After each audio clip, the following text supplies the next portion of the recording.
జై తెలంగాణ, సత్యమేవ జయతే. మేము ముందు నుండి ఏదైతే తెలంగాణ ప్రజలకు చెప్తూ వచ్చామో అదే విధంగా ఇవాళ కోర్టు కంప్లీట్ గా కేసును పక్కకు పెడుతూ అందరినీ కూడా మరి నిర్దోషులుగా విడుదల చేయడం అనేది సంపూర్ణంగా ఈ దేశంలో న్యాయ వ్యవస్థ పైన మేం పెట్టుకున్నటువంటి నమ్మకాన్ని మరి వమ్ము కాకుండా ఇవాళ న్యాయ వ్యవస్థ కాపాడిందని చెప్పి మేము నమ్ముతా ఉన్నాం. ఈ దేశంలో ఏదైతే ఒక పొలిటికల్ వెండెటా నడుస్తోందో దానిలో భాగంగా పెట్టినటువంటి కేసుల నుంచి ఖచ్చితంగా కడిగిన ముత్యంలాగా నేను బయటికి వస్తానని నేను చెప్పడం జరిగింది. మరి అదే విధంగా ఇవాళ రావడం జరిగింది. ఎక్కడా నా తప్పు లేకుండా ఒక రాజకీయ పరంగా ఈ కేసు పెట్టారని చెప్పి మేము పదే చెప్పిందే ఇవాళ నిజమైంది.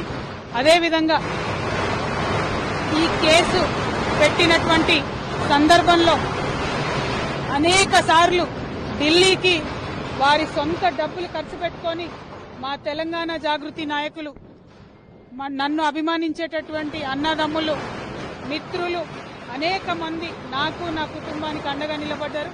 చాలా మంది పేద కార్యకర్తలు డబ్బులు పోగేసుకుని ఢిల్లీకి ఫ్లైట్ టికెట్లు పెట్టుకుని వచ్చినటువంటి వాళ్ళు ఎంతో మంది నాకు తెలుసు. ప్రతి హియరింగ్ కి వచ్చి నాకు ధైర్యాన్ని ఇచ్చిన వాళ్ళు ఎంతో మంది నాకు తెలుసు. అటువంటి వారిని జీవితంలో నేను మర్చిపోకుండా కళ్ళలో పెట్టుకొని చూసుకుంటానని వాళ్ళందరికీ కూడా తెలియజేస్తూ, ఆ సమయంలో నా పిల్లలతోని అండగా నిలబడ్డటువంటి మా కుటుంబ సభ్యులకు, ముఖ్యంగా మా అత్త మామయ్య గారికి, మా మదర్ కి, ఫాదర్ కి, అదేవిధంగా మా హస్బెండ్ గాని మా పిల్లలు గాని ఏదైతే వాళ్ళు 5.5 నెలలు నరకయాతన అనుభవించినారో వారిని ఇంకా మంచి మనుషులుగా తయారు చేసిందని నేను బలంగా నమ్ముతూ, ఆ దేవుడిచ్చినటువంటి వరంగా నా కుటుంబం ఇవాళ నాతో నిలబడి ఉండడం, నా కుటుంబంతో పాటు జాగృతి కుటుంబం, తెలంగాణ కుటుంబం నిలబడి ఉండడం చాలా సంతోషంగా ఉంది. వారందరికీ కూడా ధన్యవాదాలు తెలియజేస్తా ఉన్నాను. See, we have 100 times said that we have nothing to do with this case. This is a politically motivated case.